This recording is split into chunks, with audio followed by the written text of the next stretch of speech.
The train sliced through the darkness, a metal serpent, ancient and weary. Inside, the carriage was cloaked in shadow. Each flickering bulb cast long dancing figures. The air hung heavy, thick with the silence of the late hour. It pressed down, suffocating, filled with unspoken secrets. Daniel clutched his worn suitcase, his knuckles white from the pressure. The train's rhythmic clatter was the only sound breaking the silence. His breath misting in the cold air, he could see each exhale like a ghostly whisper. He stumbled onto the train just as the doors hissed shut behind him. The carriage was deserted, amplifying his sense of isolation. Empty seats stretched into the gloom, shrouded in an unsettling stillness. The dim light cast eerie shadows, making the emptiness feel even more profound. A shiver snaked down his spine, not just from the cold, but from an inexplicable sense of dread.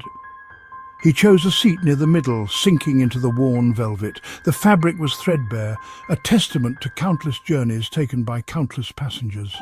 His heart hammered against his ribs, each beat echoing in the silence. He was alone, or so he thought. The feeling of being watched crept over him, making him glance nervously around the empty carriage. Minutes crawled by. The rhythmic clatter of the wheels became a hypnotic drone. Then he heard it. A soft whisper, barely audible from the far end of the carriage.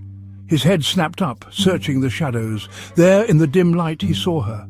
A woman draped in white, her face obscured by a veil. Her spectral form seemed to shimmer as if woven from moonlight and mist. The lady in white, a spectral figure draped in sorrow and mystery. Night after night, the ghostly figure appeared at the old, abandoned train station, her presence sending chills down the spines of those who dared to witness. Each time she came a little closer, her form becoming a little clearer, as if she was trying to bridge the gap between the living and the dead. Her mournful eyes, filled with a deep, unending sorrow, seemed to follow him, to call to him, as if pleading for help or understanding. He learned her story, pieced together from fragments of whispers carried on the wind, whispers that spoke of love, loss and tragedy. She had been a passenger on this very train, decades ago, a time when the world was different, yet her fate was sealed by the same cruel hand of destiny. A terrible accident, a life cut tragically short, left her spirit bound to this place, unable to move on. She was searching for something lost that night, perhaps a loved one or maybe a piece of herself, forever wandering in the shadows of the past. A shared destiny. In the stillness of the night, the train moved through the darkness, its carriages empty and silent. The only sound was the rhythmic clatter of the wheels on the tracks, a haunting melody that echoed through the void. Daniel felt a growing connection to the spectral woman, a sense of shared pain. Each encounter with her deepened this bond, a bond forged in the fires of their mutual suffering.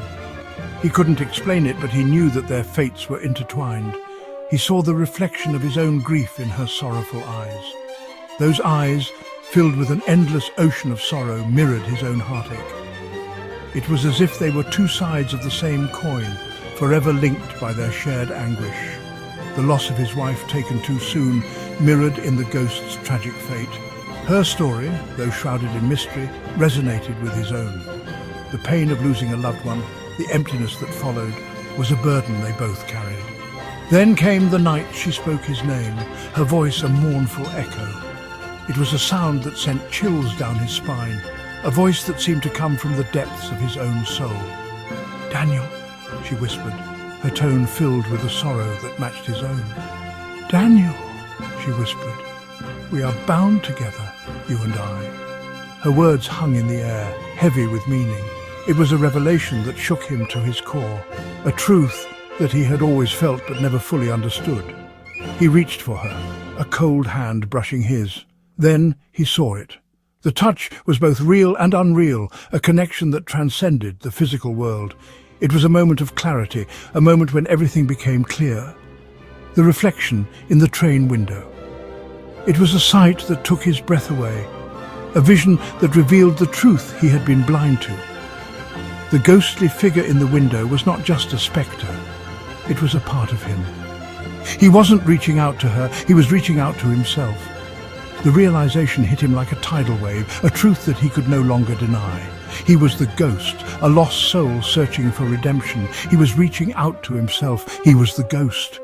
The journey he had been on was not just a quest to understand the spectral woman, but a journey to understand himself. In the end, their shared destiny was a reflection of his own inner turmoil, a mirror of his own haunted soul.